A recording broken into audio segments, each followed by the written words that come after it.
അതെ, ഞങ്ങളിവിടെ ചിക്കുവിന് വേണ്ടി പണിത ഒരു ചെറിയൊരു സ്വിമ്മിംഗ് പൂളാണ് കേട്ടോ. കാരണം എന്ന് പറഞ്ഞാൽ ഞങ്ങൾ ഈ വീട് പണി നടക്കുന്ന സമയത്തൊക്കെ ആയിട്ട് പണിതതാണ്. അപ്പോൾ ഇതിൻ്റെ പണികളെല്ലാം ഫിനിഷ് ചെയ്തത് ഈ ഒരു സമയത്താണ് കേട്ടോ. അപ്പോൾ നമ്മൾ ഇതിനകത്ത് വാട്ടർ പ്രൂഫൊക്കെ ചെയ്തിട്ടുണ്ട്. അപ്പോൾ ചെയ്ത ഇത് എങ്ങനെയാണെന്നുള്ള ഒരു ചെറിയ വിഷ്വൽ കണ്ടിട്ട് വരുമ്പോഴേക്കും ഞാൻ ബാക്കി പറയാം. ഇതേ ആദ്യം ഇങ്ങനെയാണ് ഉണ്ടായിരുന്നത് കേട്ടോ. ഇതിൻ്റെ ഉള്ളിൽ കുറച്ച് വെള്ളമൊക്കെ ഉണ്ടായിരുന്നു. അതൊക്കെ നീക്കം ചെയ്ത് നന്നായിട്ട് ഡ്രൈ ആക്കിയതിന് ശേഷമാണ് ഈ ഒരു പെയിൻറ്റ് അടിക്കാൻ തുടങ്ങിയത് കേട്ടോ. അപ്പോൾ ഇതൊരു 2 ലെയർ അടിച്ചിട്ടുണ്ട്. അതിനുശേഷം ഒരു ദിവസം അത് നന്നായിട്ട് ഡ്രൈ ആവാൻ വിട്ടതിന് ശേഷമാണ് ഈ ഒരു കോട്ട് കൂടി അടിക്കുന്നത് കേട്ടോ. ഇത് ബ്ലൂ കളറിൽ 2 കോട്ടും കൂടി അടിച്ചിട്ടുണ്ട്. അപ്പോൾ ഇത് ഇവിടെ ചെയ്യാനുള്ള കാരണമെന്ന് പറയുന്നത്, നമ്മൾ ഈ വീട്ടിൻ്റെ ഫ്രണ്ടിലാണ് ഈ ഒരു ഏരിയ വരുന്നത്.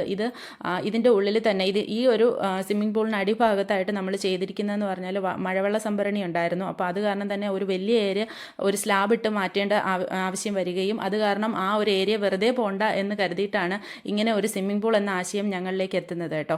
അപ്പോൾ അത് ഫിനിഷ് ചെയ്ത് ഈ ഒരു സ്റ്റേജിലായിട്ടുണ്ട് കേട്ടോ. ഇതിൻ്റെ സൈഡിൽ കാണുന്നത് സൈഡിലുള്ളത് നമുക്ക് സ്വിമ്മിംഗ് പൂൾ ആയിട്ടും യൂസ് ചെയ്യാം എന്നുള്ള ഒരു ആശയത്തിന്മേലാണ് ഇത് ചെയ്തത് കേട്ടോ. അപ്പോൾ ഇതിൽ നിന്നുള്ള നമ്മുടെ വേസ്റ്റ് വെള്ളം വരുന്നത് നമുക്ക് കൃഷിക്ക് യൂസ് ചെയ്യുകയും കൂടെ ചെയ്യാം എന്നുള്ള ഒരു ആശയം കൂടി ഇതിലുണ്ട്. ആ ഭാഗത്ത് ഒരെണ്ണവും അതുപോലെ തന്നെ ഇപ്പുറത്തെ സൈഡിൽ ഒരെണ്ണം ഉണ്ട് കേട്ടോ. ഇത് വളരെ ചെറുതാണ്, നീട്ടിയിട്ടാണ് പണിതിരിക്കുന്നത് കേട്ടോ. ആ സൈഡിലുള്ളത് ഈ കാണുന്നത് ഒരു 5000 ലിറ്റർ.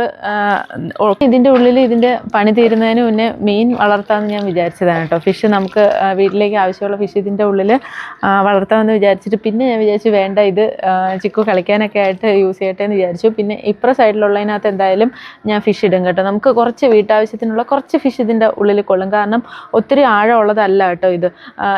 ഈ കാണുന്നത് നല്ല ആഴമുള്ളതാണ്, പക്ഷേ ഇത് ആഴമില്ല. അപ്പോൾ ആഴം ഇല്ലാത്തത് കാരണം തന്നെ മീനിന് അത്രയും ഇത് മതി കേട്ടോ. ചാടി പോകത്തൊന്നുമില്ല, അതിൻ്റെ ഉള്ളിൽ വളർത്താൻ പറ്റും.